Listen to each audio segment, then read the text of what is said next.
I want you to take a moment and imagine that you're blind. Imagine not being able to see the colors around you, or see the textures, or even your loved ones. Imagine that you couldn't see the world. Our sight is something that we take for granted. It's something that I take for granted, but it's not something that everyone takes for granted. Say hello to Chris. Hi, I'm Chris, I'm blind, and life is good.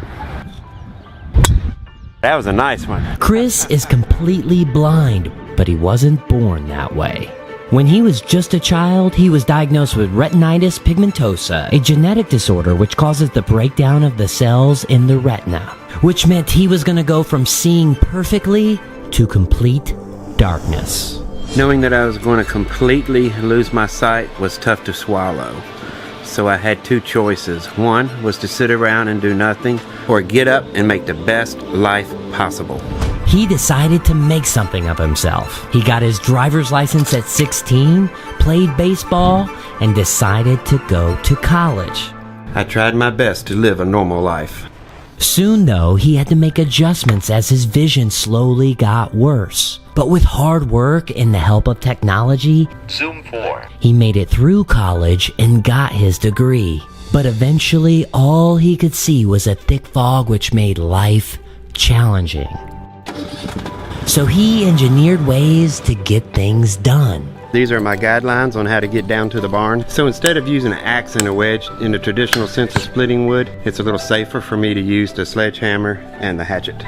The most challenging part about being blind, though, is finding a job. That's because roughly 3 out of 4 blind people are unemployed. There aren't many companies that can accommodate a blind person. Then once you do find a job, the challenge is getting there. But luckily for Chris, he eventually found a great job at a place that not only hired him, they specialize in hiring the blind and visually impaired.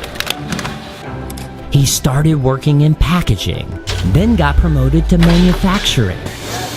And eventually he worked his way up to becoming the director of adult and children programs. Now he educates the sighted community about people who are blind or visually impaired. But his favorite part of the job is working with the kids. He helps the blind and visually impaired kids so that they can play, grow, and learn how to live their best life.